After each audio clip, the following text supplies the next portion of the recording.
Hello student, स्वागत है आपका स्मार्ट स्टडी प्लस प्लस के चैनल पर। आज हम बात करने वाले हैं, एक नए चैप्टर की शुरुआत करने वाले हैं जिसका नाम है डिसोल्यूशन ऑफ पार्टनरशिप फर्म। देखो, अभी तक हमने क्या किया, ध्यान से समझना। पहले क्या हुआ, पार्टनरशिप चीजों को शुरू की गई, पार्टनरशिप की शुरुआत की गई। फिर हमने गुडविल के बारे में पढ़ा। गुडविल खत्म हुई तो हमने प्रॉफिट शेयरिंग रेशो चेंज कर दिया। प्रॉफिट शेयरिंग रेशो जैसे ही चेंज हुआ तो उसके बाद हमने एडमिशन किया। एडमिशन करने के बाद हमने रिटायरमेंट की। रिटायरमेंट के बाद क्या हुआ, डेथ के बारे में बात करने लगे। अब जब ये सारे काम हो जाते हैं तो आखिरी काम क्या बचता है हमारे पास, वो बचता है फर्म को बंद करने का काम, जिसको हमने नाम दिया डिसोल्यूशन ऑफ पार्टनरशिप फर्म। अब किस तरीके से क्या है, एक एक चीज पढ़ेंगे बड़े अच्छे तरीके से। सबसे पहले मतलब है डिसोल्यूशन ऑफ फर्म का मतलब क्या होता है। इसमें बताया गया end of partnership among all the partnership. जो पार्टनरशिप बनी थी ना, अब वो खत्म हो गई है सभी पार्टनर्स के बीच में, उसे कहा गया डिसोल्यूशन ऑफ फर्म। इसी तरीके से आता है डिसोल्यूशन ऑफ पार्टनरशिप। तो यहाँ पे क्या हुआ, देखो, केवल पार्टनरशिप में चेंज, वहां पे फर्म का डिसोल्यूशन बताया, यहाँ पे पार्टनरशिप का चेंज। बोला ए change in the partnership agreement, अगर मैं कुछ चेंज कर दूं पार्टनरशिप एग्रीमेंट में, उसको नाम दिया गया डिसोल्यूशन ऑफ पार्टनरशिप। ठीक है, चलो अब आता है इन दोनों में डिफरेंस क्या है। मतलब हमने पढ़ लिया, मगर डिफरेंस भी तो हमें पता होना चाहिए कि डिफरेंस क्या होने वाला है, जिससे हम ये पता कर सकते हैं कि भाई इन दोनों में क्या फर्क है। तो सबसे पहले डिसोल्यूशन ऑफ बिजनेस के बारे में बात करते हैं, जिसमें फर्म में बोला गया है कि भाई फर्म में तो पूरी चीज डिसकंटिन्यू हो जाएगी, बिजनेस बंद ही हो जाएगा, मगर इसमें बिजनेस चलता रहेगा, ये बात ध्यान रखना। इसके बाद बात करें फाइनल क्लोजर ऑफ बुक्स। इसमें क्या होता है, पूरी जब बिजनेस बंद हो रहा है तो भाई जो बुक्स बनाई गई, बुक मतलब अकाउंट्स बनाए गए, उनको बंद करना ही सबसे सही तरीका है। इसमें क्या है, इसमें कोई रिक्वायरमेंट नहीं है बुक क्लोज करने की। आगे बताया गया डिसोल्यूशन ऑफ पार्टनरशिप। तो पार्टनरशिप किसमें नेसेसरी है, जहां पर डिसोल्यूशन ऑफ फर्म होगा वहां पर नेसेसरी है, और जहां पर डिसोल्यूशन ऑफ फर्म नहीं हो रहा वहां जरूरी नहीं है, वहां पे सिर्फ थोड़ा बहुत आप चेंज कर सकते हो और चीजें आगे कंटिन्यू कर सकते हो, ये बताया गया है यहाँ पर। ठीक है, इस तरीके से हमारे ये क्वेश्चन कंप्लीट होता है। अब बात करते हैं, ये थ्योरी का पार्ट है, देखो इसमें से थ्योरी जरूर 1 मार्क की आने वाली है, ये ध्यान रखना। तो इसलिए इतना सब कराया जा रहा है कि आपको थ्योरी के बारे में पता चल जाए। आगे आता है मोड ऑफ डिसोल्यूशन। क्या आता है, मोड ऑफ डिसोल्यूशन। क्या क्या कारण है डिसोल्यूशन होने के, तो सबसे पहला कारण क्या है, ये हम पढ़ते हैं। सबसे पहला कारण है म्यूचुअल एग्रीमेंट। भाई सभी दोनों, सपोज करो दो पार्टनर ए और बी दोनों बोले भाई अब फर्म को बंद कर देना चाहिए, आगे हम शायद लॉस में चल रहे हैं किसी बीच में, तो दोनों ने एग्रीमेंट किया और दोनों ने अपने आप को एक अंडरस्टैंडिंग बैठाई कि भाई दोनों के दोनों फर्म में बोले गए कि भाई हम बिजनेस बंद करना चाहते हैं, तो इसका नाम दिया गया बाय म्यूचुअल एग्रीमेंट। ठीक है, म्यूचुअल एग्रीमेंट, या फिर बाय नोटिस, नोटिस दे दिया जाए। जैसे नोटिस पीरियड होता है ना, जॉब छोड़ने से पहले काम करने, तो यहाँ पर भी नोटिस दे दिया जाए कि भाई हम फर्म बंद कर रहे हैं। ऑन हैपनिंग ऑफ इवेंट, इसके बारे में बात करेंगे, कौन कौन से इवेंट होते हैं जिसकी वजह से क्या होता है, फर्म को बंद कर दिया जाता है। आगे होता है कंपल्सरी डिसोल्यूशन। कंपल्सरी डिसोल्यूशन कब होता है, जब व्हेन ऑल पार्टनर और except one partner become insolvent. भाई एक पार्टनर या सारे पार्टनर्स क्या हो जाए, बिल्कुल ही पैसा उनके पास खत्म हो जाए, इंसॉल्वेंट हो जाए, तो वो क्या होता है, कंपल्सरी डिसोल्यूशन। या बिजनेस अनलॉफुल चल रहा है, क्या चल रहा है, बिजनेस अनलॉफुल चल रहा है। बिजनेस क्या है, तुम गलत तरीके से कोई बिजनेस कर रहे हो तो भी कंपलसरी होता है डिसोल्यूशन करना।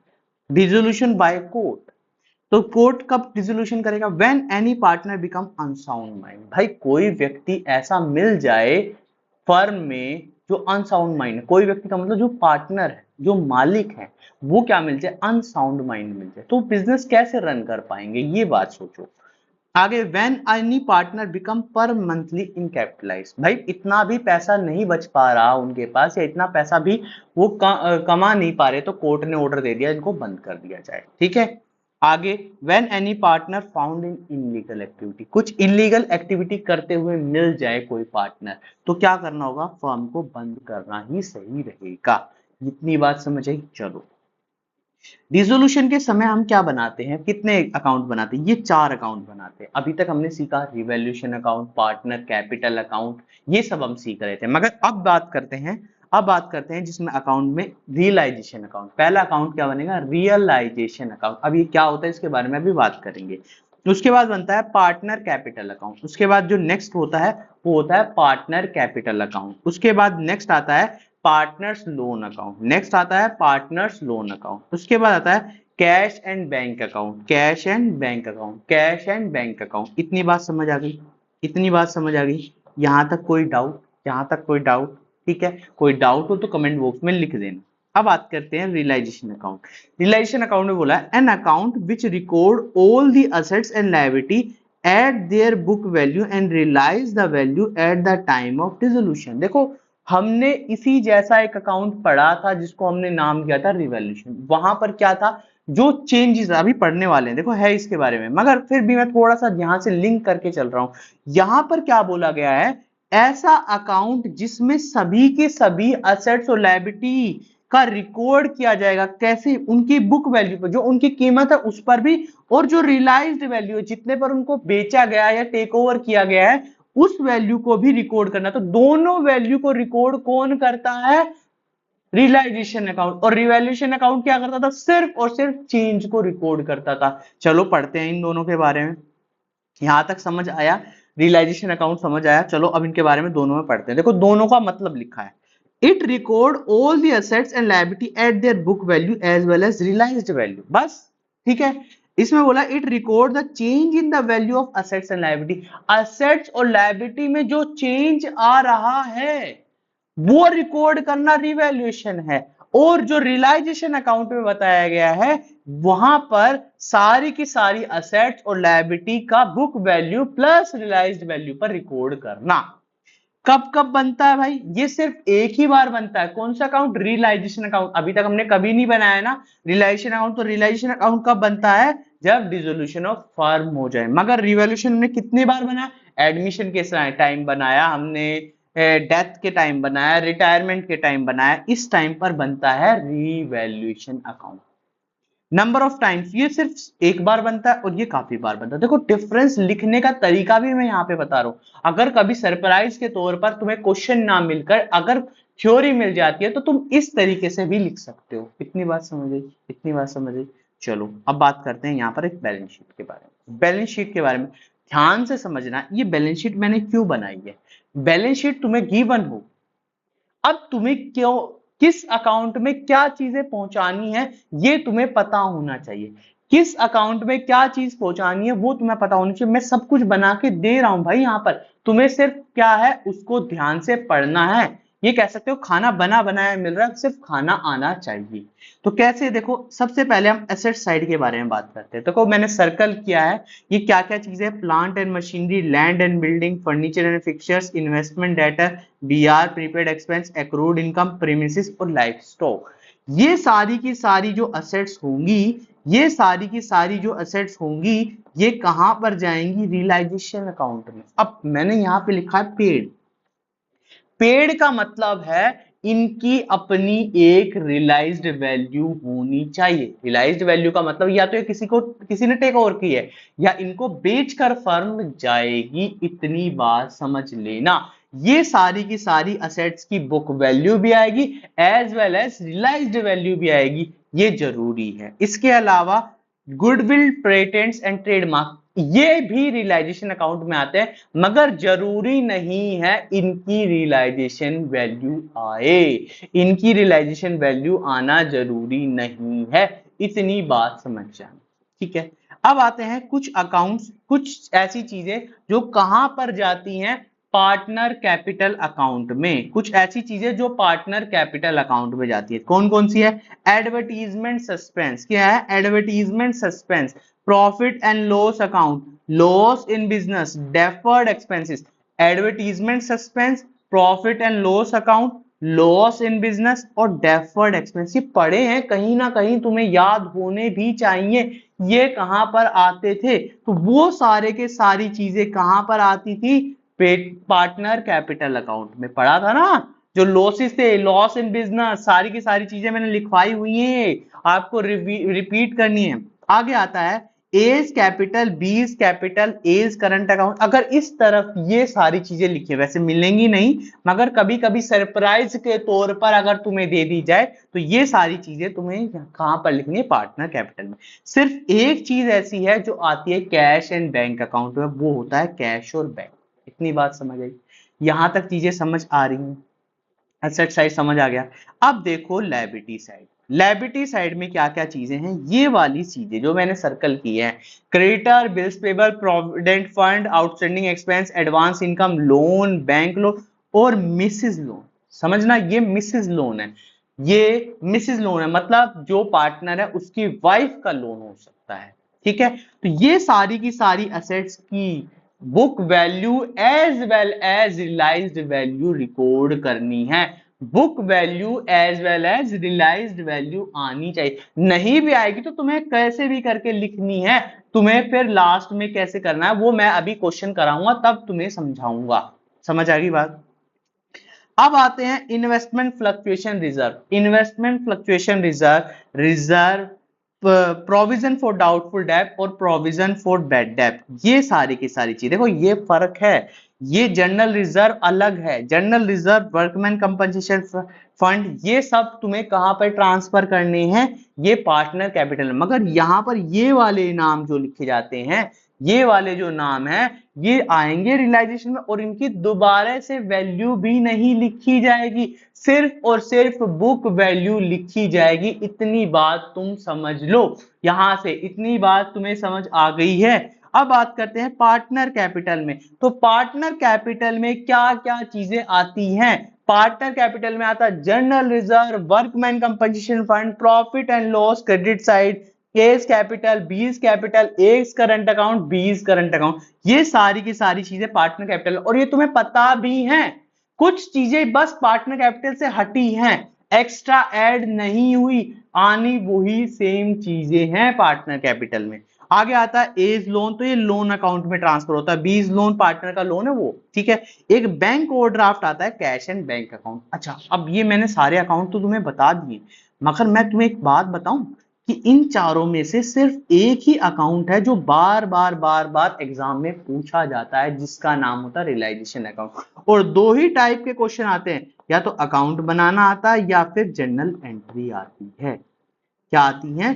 Journal entry. अब मैंने अकाउंट के बारे में बता दिया तुम्हें कि भाई ट्रांसफर कौन सी चीज करनी हो, किसकी डबल एंट्री आनी चाहिए, तो तुम्हें ये सारी की सारी चीजें याद हो जानी चाहिए कि भाई कौन सी एंट्री डबल आनी। देखो सब नाम लिखे हैं, जो क्वेश्चंस तुम्हें मिलेंगे, देखो मैंने ऐसे नोट्स बनाए हैं, जानबूझ के इस तरीके के नोट्स बनाए हैं कि ताकि तुम्हें चीजें समझ आ जाएं, तुम इस तरीके से चीजें कर पाओ, तुम्हें इस तरीके से चीजें पता चल जाएं कि तुम एग्जाम में बैठो तो तुम्हें सब चीजें पहले से मिल जाए। ये सारी चीजें इनसे बाहर नहीं आने वाला, इतनी भी गारंटी है।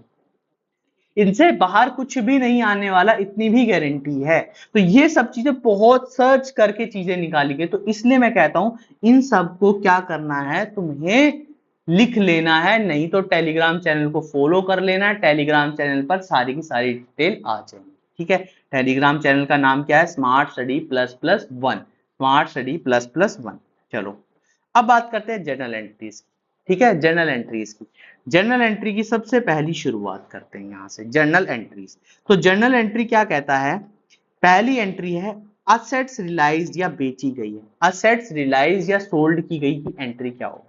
तो देखो असेट्स या तो कैश में जाएगी या कोई पार्टनर टेक ओवर करेगा, बार बार मैं यही बोल रहा हूं, या तो कैश में जाएगी या पार्टनर टेक ओवर करेगा। अगर कैश में जाती है तो कैश टू रियलाइजेशन। देखो एक बात समझना, तुम असेट सेल कर रहे हो तो क्या एंट्री आती? Cash account debit to sale आती। अब असेट्स का नाम पता है तुम्हें या अकाउंट पता है तुम्हें, तो क्या आनी चाहिए? Cash to realisation, cash to realisation. ठीक है, इसी तरीके से पार्टनर का नाम आ जाएगा कैश के बदले, क्योंकि पार्टनर ने ली है, तो partner capital to realisation, partner capital to realisation. इतनी बात समझ पा रहे हो? अब आता है नेक्स्ट चीज, क्या कोई पार्टनर, कोई क्रेडिटर टेक ओवर कर ले? भाई ऐसा भी तो हो सकता है, क्रेडिटर बोले भाई तुमने उधार मुझसे लिया था, अब ये उधार तुम्हें चुकाना है, उधार चुकाने के लिए तुम्हें कोई ना कोई असेट्स मुझे देनी होगी। अगर 1 लाख की असेट्स है, देखो यहाँ पे लिखा भी गया है, इसको मैं थोड़ा समझा भी देता हूँ यहाँ से। अगर 1 लाख की कोई चीज है और 1 लाख की चीज, 1 लाख तुमने उधार लिया था और 1 लाख की तुम्हारी मशीनरी की कीमत थी, सपोज करो मशीनरी की कीमत थी, तो मशीनरी ले जाएगा और तुम्हें जो 1 लाख रुपए तुमने दिए थे वो तुम्हारे चुकता हो जाएंगे। तो ये क्या हुआ, सेटलमेंट हो गया ना भाई, उधार भी गया और मशीन भी गई, तो दोनों क्या हो गए और सेम अमाउंट पे सेटलमेंट होगी, तो इसलिए एंट्री क्या आने वाली है, एंट्री आने वाली है नो जर्नल एंट्री। मगर मगर कभी कभी ऐसा भी तो हो सकता है कि मशीन की कीमत 1,20,000 थी, तुमने बोला क्रेडिटर को, भाई क्रेडिटर भैया हमारी सुन लो, 20,000 रुपए तुम्हें अपनी जेब से देने पड़ेंगे क्योंकि इसकी कीमत क्या है, ज्यादा है, तो वो पैसा तुम्हें रिसीव होगा। तो कैश क्या एंट्री होगी उसकी, cash account debit to realisation, cash account debit to realisation. अच्छा, ऐसा भी तो हो सकता है मशीन 80,000 की हो या 70,000 की हो, सब 70,000 की समझो, 1 लाख उधार लिया था, 70,000 की मशीन दी है, तो क्रेडिटर मान जाएगा, बोला भाई 70,000 की है, मैं तो नहीं मान रहा, मेरे 30,000 और दे, 30,000 रुपए और दे, तो 30,000 रुपए पेमेंट करनी पड़ेगी, तो पेमेंट की क्या एंट्री होगी, रियलाइजेशन टू कैश। जब पैसा आएगा ऊपर लिख दो, जब पैसा जाएगा नीचे लिख दो, एंट्री इतनी सिंपल है, सरल है, कुछ अलग नहीं है।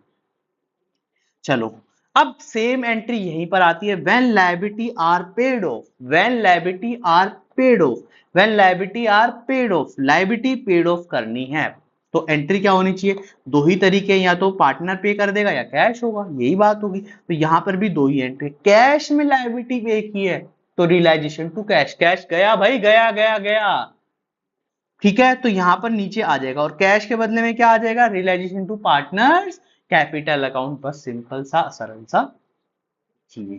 बात समझ पा रहे हो, बात समझ पा रहे हो। हम छोटे क्वेश्चन भी करेंगे और बड़े क्वेश्चन भी करेंगे, तो जनरल एंट्री अच्छे तरीके से सीख लो, मैं जनरल एंट्री के क्वेश्चन भी कराने वाला हूं और वैसे क्वेश्चन भी कराने वाला हूं, तो इसलिए मैं कहता हूं इन एंट्रीज को अच्छे तरीके से याद कर लो।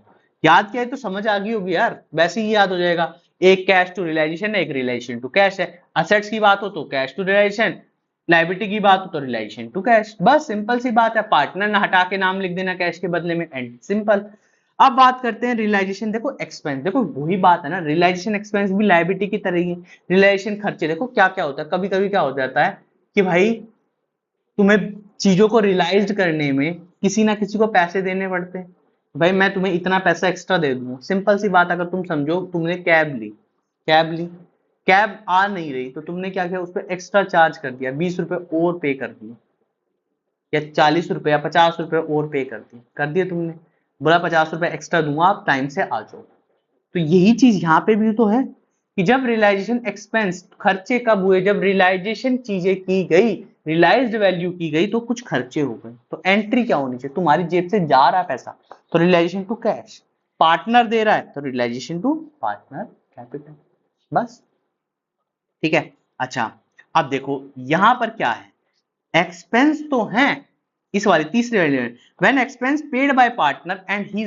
बियर द एक्सपेंस, भाई साहब क्या था, पार्टनर को ही घर जाना था, सिंपल सी बात समझो, सिंपल सी बात समझो, पार्टनर को अपने घर जाना था, तो फर्म क्यों पे करेगा भाई, तुम शाम को तो अपने घर जरूर जाओगे तुम, तो एक बात समझना, जब पार्टनर खुद के एक्सपेंस और खुद ही पे कर दे तो उसकी एंट्री कोई नहीं आएगी, ये समझना कि खुद के एक्सपेंस थे, खुद के खर्चे थे और खुद ही पे कर रहा है, खुद ही पे कर रहा है, तो तब एंट्री नहीं आएगी, no journal entry, no journal entry, इतनी बात समझ पा रहे हो, ठीक है। चलो देखो ये भी वही चीज है, if commission is paid to partner, देखो अब क्या हुआ, वहां तो किसी और व्यक्ति का नाम दिया गया, यहां पर पार्टनर बोला तो एक काम कर, 50 रुपए मेरे को ही दे दियो यार, इसका मित्र था, तो मेरे को दे दियो 50 रुपए, हम मैं पेट्रोल डलवा लूंगा या चीजें हो जाएंगी तो मेरे को दे दियो, तो इस तरीके से पार्टनर क्या करता है, कुछ कमीशन लेता और बोलता भाई मैं बिकवा दूंगा सारी असेट्स, मैं एक एक असेट्स की कीमत मैं लगवा दूंगा, तो एंट्री क्या आनी चाहिए, realisation to partner capital account, realisation to partner capital account, इतनी बात समझ आ गई, ठीक है। अब बात करते हैं when expense paid by the firm on behalf by the partner, तो एंट्री क्या होगी, पार्टनर कैपिटल टू कैश, ठीक है। जब एक्सपेंस पेड किए जाए किसके बिहाफ पे, पार्टनर के बिहाफ पे, पार्टनर ने उधार लिया था या कुछ भी दिया था तो उसके एक्सपेंस से वो पे किए गए। ठीक है, इतनी बात समझ आई। सिंपल सा चैप्टर है यार, कोई मुश्किल चैप्टर नहीं है, बस तुम्हें थोड़ी सी चीजें यहाँ पे पढ़ के जरूर जानी है, बहुत अच्छे तरीके से पढ़नी है। अगर तुमने ये चीजें पढ़ ली ना जो मैंने लिखवाया, इससे फालतू कुछ चीजें नहीं आने वाली। ठीक है, अब आगे पढ़ो। देखो नेक्स्ट पॉइंट है रियलाइजेशन प्रॉफिट इज डिस्ट्रीब्यूटेड। अब रियलाइजेशन प्रॉफिट डिस्ट्रीब्यूट करना है तो प्रॉफिट और लॉस दोनों आ सकते हैं, प्रॉफिट भी आ सकता है लॉस भी आ सकता है। तो प्रॉफिट की एंट्री क्या होगी, रियलाइजेशन टू पार्टनर कैपिटल, और लॉस की क्या एंट्री होनी चाहिए, पार्टनर कैपिटल टू रियलाइजेशन। देखो यहाँ पर वही बात समझ पा रहे हो ना, चीजें बिल्कुल वैसी है, रियलाइजेशन टू पार्टनर कैपिटल और यहां पर आने वाली है पार्टनर कैपिटल टू रियलाइजेशन। तो प्रॉफिट किस तरफ आएगा और कहां पर लॉस आएगा इसके बारे में अभी बात करेंगे, और तब भी एंट्री दोबारा से मैं चीजें समझाऊंगा। अभी सिर्फ इतनी बात समझ लेना। आगे when balance sheet profit loss is distributed, ये तो तुम्हें बहुत अच्छे से पता है, प्रॉफिट की entry PNL to partner capital, loss की entry partner capital to PNL, ये तुमने अच्छे तरीके से पढ़ी है। ठीक है, अब बात करते हैं यहां पर नेक्स्ट के बारे में। एक और, पार्टनर लोन पेड ऑफ कर दे, क्या करते हैं, लोन पेड ऑफ कर दे। तो लोन पेड ऑफ कर दे तो एंट्री आनी चाहिए partner loan account to cash, partner loan account to cash. देखो यार इतना सिंपल सा चैप्टर है, इतने अच्छे तरीके से तुम्हें यहाँ पे बता दिया है, ये सारी एंट्री, इनसे बाहर कोई एंट्री भी नहीं आती। चैप्टर पूरा अच्छे तरीके से बताया है, पूरे अच्छे तरीके से। अभी सिर्फ तुम्हारा काम क्या है, इन सबको अच्छे तरीके से याद करके, इन सबको चीजों को समझना कि ये कैसे समझाए। अगर इनमें कोई भी डाउट लगते तो कमेंट बॉक्स में लिखो कि भाई मुझे ये दोबारा से बताओ कैसे ये चीजें हो रही हैं। अगर ये सारी चीजें तुम्हें पता चल गई तो तुम्हारे लिए बहुत इजी हो जाएगा क्वेश्चन करना। और मैं इस तरीके से करा रहा हूं, मैं क्वेश्चन साथ में नहीं करा रहा, मैं तुम्हें समय दे रहा हूं कि जब नेक्स्ट पार्ट आएगा तो तुम पहले ये नोट्स पढ़ चुके होगे, अच्छे तरीके से चीजें कर चुके होगे और तुम्हारे लिए बहुत ज्यादा इंपॉर्टेंट हो जाएगा। इतनी बात समझ आई। ठीक है, तो आज इतनी बात करते हैं। वीडियो पसंद आई तो चैनल को क्या करना है, लाइक करना है, शेयर करना और सब्सक्राइब जरूर करना है। भाई सब्सक्राइब किए बिना नहीं जाओ, जितना हो सकता है उतना सब्सक्राइब करो। ठीक है, आज के लिए इतनी बात करते हैं। Thank you.